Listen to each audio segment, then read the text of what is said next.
TV Perú Mundo.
Una seria advertencia del presidente de Ucrania, que ha dicho que hay una amenaza de invasión a gran escala de Rusia. La escalada de violencia en Ucrania continúa preocupando a las potencias europeas. En Mariinka, al oeste de la ciudad separatista de Donetsk, se han reportado intensos ataques con artillería y tanques que Kiev ha atribuido a los rebeldes prorrusos. Estas ocurrieron a las 3 de la mañana del 3 de junio en dicha zona y Krasnogorivka, contra las posiciones del gobierno. Además de esto, un mercado local en el distrito de Kirovsky, en Donetsk, fue blanco de bombardeos que provocaron un gran incendio, según muestran estas imágenes difundidas por Radio Free Europe. Por otro lado, cerca de Novochtirka, en Luhansk, dos civiles fueron asesinados cuando su automóvil estaba en medio de los bombardeos en el este. Según el gobernador nombrado por Kiev, las víctimas eran dos ancianos de la aldea de Kryakivka y fueron atacados cuando iban en dirección de Novoaidar. Este jueves, Kiev también informó que 5 militares murieron en la última oleada de luchas contra los separatistas. Según informó el portavoz militar ucraniano Andriy Lysenko, otras 38 personas resultaron heridas.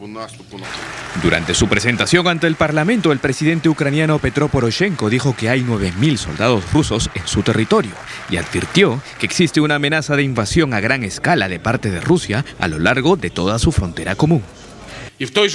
Hay una amenaza colosal de renovación de acciones militares a gran escala por parte de los grupos terroristas rusos. Ahora en el territorio de Ucrania hay 14 grupos tácticos con un número total de personas que superan los 9.000 militares. Esta concentración es la más grande a la mitad que hace un año. Pero el vocero de la misión de observación en Ucrania de la Organización para la Seguridad y Cooperación en Europa, OSCE, ha pedido a ambas partes en conflicto actuar con moderación.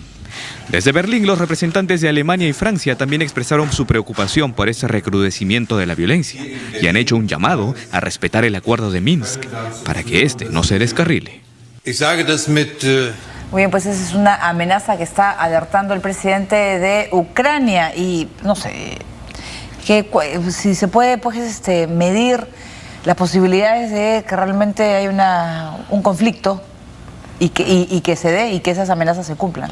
Sí, bueno, en los medios ha rebotado mucho el término invasión, que es lo que ha usado básicamente el presidente ucraniano Poroshenko, pero no parece muy real que se dé una invasión. Es decir, económicamente Rusia está pasando por una etapa más o menos difícil a raíz de las sanciones económicas y la reducción del precio del petróleo. Políticamente, pues tampoco parece muy probable. Rusia tiene muchos intereses en juego en Occidente como para romper todos esos vínculos. Y también, dicho ese paso, el este de Ucrania no es Crimea. Con Crimea había reivindicaciones históricas, en el este de Ucrania no existen esas reivindicaciones. Así que estamos en situaciones distintas que no permitirían creer que realmente hay una invasión. Creo que a lo que el presidente Poroshenko se refiere, pues a que haya una nueva ofensiva, pues y que nuevamente Rusia, como se cree, participe activamente apoyando pues a los rebeldes, brindando pues material pesado, armamento pesado, y con lo cual podría reactivarse el conflicto. Yo creo que por un lado tenemos un conflicto que nunca se ha detenido, es decir, ha continuado después de los acuerdos de Minsk de febrero, que debieron haber implicado un cese al fuego, han continuado, claro, a escalas muy pequeñas, pero ha continuado.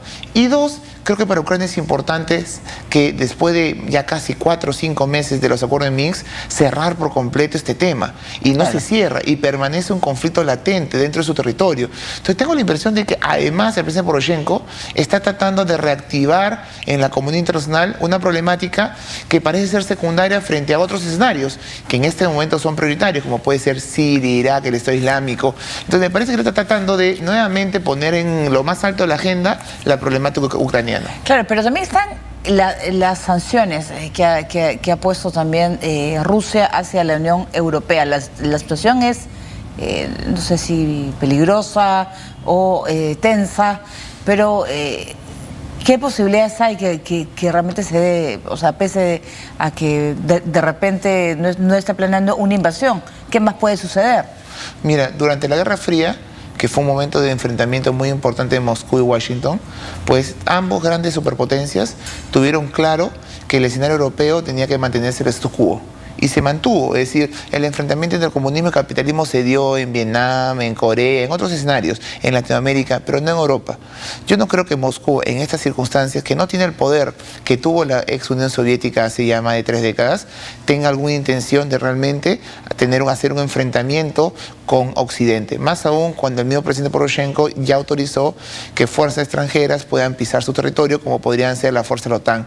Entonces, ciertamente pensar en que alguna de las partes tiene la intención de construir un conflicto bélico con el otro, no es muy real, más aún en estos tiempos en donde los conflictos interestatales no solamente han reducido, sino que los pocos que hay son básicamente asimétricos por las consecuencias que los conflictos implican en términos de muertes y costos. Así que pensar en un conflicto en ese momento de alguna de las partes que vaya a pasar esa línea roja que puede implicar ya el punto de no retorno, pareciera no tan cierto y algo más lejano. Sin embargo, el tener un conflicto militar en Europa es preocupante en todo sentido de la palabra. Muy bien, y vamos a hablar de otros temas. Israel ha respondido anoche